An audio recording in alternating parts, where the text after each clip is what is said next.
नमस्कार, चलिए जानते हैं हरियाणा की आज की सभी ताजा खबरें। लेकिन उससे पहले आप भारत न्यूज चैनल को सब्सक्राइब कर ले ताकि हरियाणा से जुड़ी हर प्रकार की खबर आपको सबसे पहले मिले। हरियाणा के किसान औसतन 1.82 लाख कर्ज में डूबे हैं, जो राष्ट्रीय औसत से 2 गुना है। बीज, खाद और डीजल की महंगाई सहित कई कारणों से किसानों पर आर्थिक संकट गहराता है। SYL नहर विवाद अब भी सुलझ नहीं पाया है। पंजाब द्वारा पानी में बाधा डालने से हरियाणा के कई क्षेत्रों में सिंचाई प्रभावित हो रही है। यमुनानगर और पानीपत के उद्योग धंधे दूसरे राज्यों में शिफ्ट हो गए हैं। इससे राज्य को 100 करोड़ राजस्व और 20 से 25 हजार नौकरियों का नुकसान हुआ। गुड़गांव सेक्टर 47 में 1000 EWS फ्लैट 15 साल से अधूरे पड़े थे। अब मरम्मत का काम शुरू हो चुका है, जिससे लोगों को राहत मिलेगी। लगभग 500 करोड़ बकाया होने से निजी अस्पताल आयुष्मान भारत योजना से बाहर हो गए हैं। 1.8 करोड़ लोग इलाज के लिए विवश और परेशान हैं।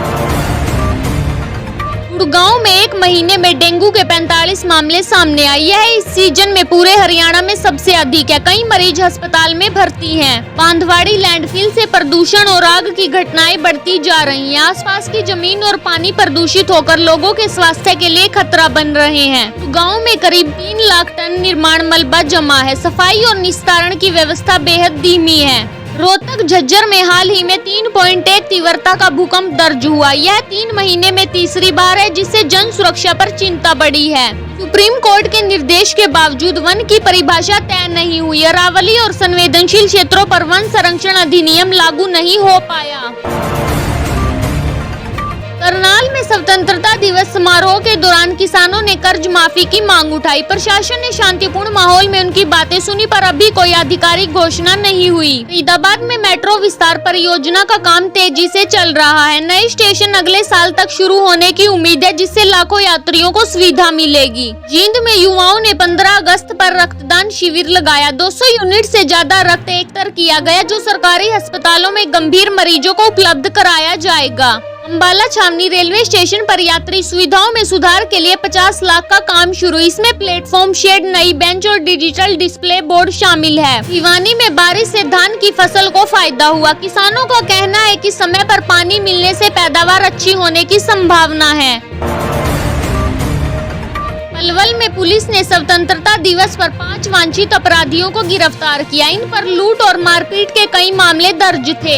रेवाड़ी में युवाओं ने तिरंगा यात्रा निकाली। सैकड़ों लोग बाइक और ट्रैक्टर के साथ शामिल हुए। शहर भर में देशभक्ति का माहौल दिखा। कैथल के राजौंद में सरकारी स्कूल में स्मार्ट क्लासरूम का उद्घाटन। अब बच्चे डिजिटल तरीके से पढ़ाई कर सकेंगे, जिससे पढ़ाई में रुचि और सुविधा बढ़ेगी। हिसार में बिजली निगम ने पुराने ट्रांसफार्मर बदलने का काम शुरू किया। इससे ग्रामीण क्षेत्रों में वोल्टेज और बिजली कटौती की समस्या कम होगी। सोनीपत में स्वतंत्रता दिवस पर महिला सुरक्षा जागरूकता रैली निकाली गई। स्कूल और कॉलेज की छात्राओं ने इसमें बढ़ चढ़कर हिस्सा लिया। हरियाणा के प्राइवेट जांच समिति की अध्यक्षता 6 महीने से खाली है। इस वजह से कई विकास और परियोजना प्रस्ताव अटके हुए हैं। ग्रामीण यातायात एजेंटों और अवैध गतिविधियों पर रोक लगाने के लिए नया बिल लाया गया। जुआ और अवैध यात्रा एजेंसियों पर नकेल कसने की तैयारी है। हरियाणा की राजनीति में वंशवाद गहराता जा रहा है। कुछ परिवार सत्ता और संसाधनों पर वर्षों से काबिज हैं, जिससे जनता की आवाज दब रही है। महिला आयोग की उपाध्यक्ष पर रिश्वत लेने के आरोप लगे। गिरफ्तारी के बाद संस्थान की विश्वसनीयता पर सवाल उठे। एक विश्वविद्यालय में महिला आयोग ने सामाजिक वैज्ञानिक पर अनुचित कार्रवाई की। इससे अकादमिक स्वतंत्रता पर असर पड़ा है। गुड़गांव में कचरा प्रबंधन की स्थिति खराब है। कचरा समय पर न उठने से सार्वजनिक स्वास्थ्य पर खतरा बढ़ रहा है। भारी बारिश में शहरों में जलभराव की स्थिति बन जाती है। सफाई की लापरवाही इसका प्रमुख कारण है। पशुओं के लिए व्यवस्थित स्नान प्रबंधन की कमी है। इस वजह से ग्रामीण क्षेत्रों में बीमारी और गंदगी की समस्या बढ़ रही है। NCR में 80,000 से ज्यादा आवारा कुत्तों की कॉलोनियां है। डॉग बाइट के 2.14 लाख मामले सामने आ चुके हैं, जिससे लोगों में डर है। EWS फ्लैट लंबे समय तक खाली पड़े रहे। इससे आवासीय योजनाओं की विश्वसनीयता को नुकसान हुआ है।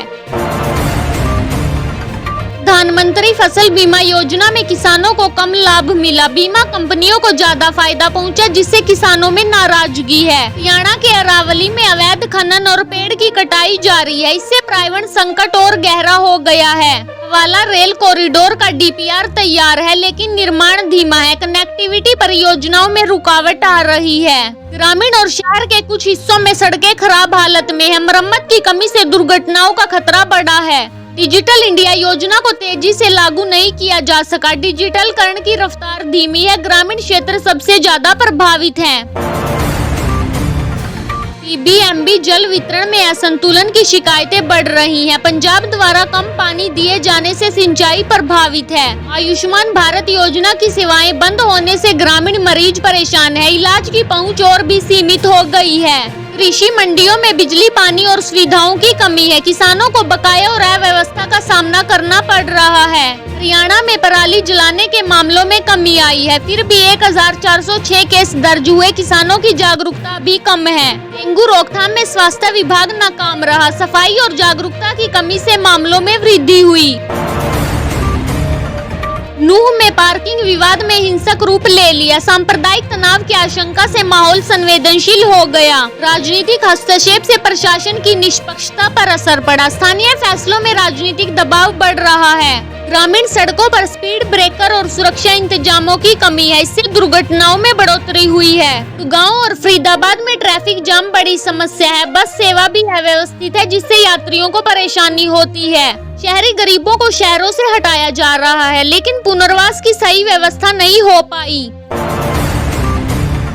महिलाओं के खिलाफ अपराध की घटनाएं लगातार हो रही हैं। घरों और सार्वजनिक स्थानों पर सुरक्षा की कमी महसूस होती है। ग्रामीण और शहरी स्कूलों में संसाधनों में बड़ा अंतर है। शिक्षा की गुणवत्ता भी प्रभावित हो रही है। गर्मी और सर्दी दोनों मौसम में बिजली कटौती बढ़ गई है, इससे घरेलू और व्यावसायिक काम प्रभावित होते हैं। कुछ इलाकों के पीने के पानी में आर्सेनिक और भारी धातु पाई गई, यह स्वास्थ्य के लिए खतरनाक है। लैंडफिल में आग लगने से जहरीला धुआं निकलता है, इससे सांस संबंधी बीमारियां बढ़ गई हैं। ग्रामीण क्षेत्रों में प्लास्टिक कचरे की सफाई की सुविधा नहीं है, इससे गंदगी और प्रदूषण फैल रहा है। डिजिटल साक्षरता का स्तर अभी भी कम है। सरकारी योजनाओं के परिणाम धीमे और सीमित हैं। सब्जियों, दाल, तेल और डीजल की कीमतें बढ़ गई हैं। महंगाई से आम जनता का बजट बिगड़ गया है।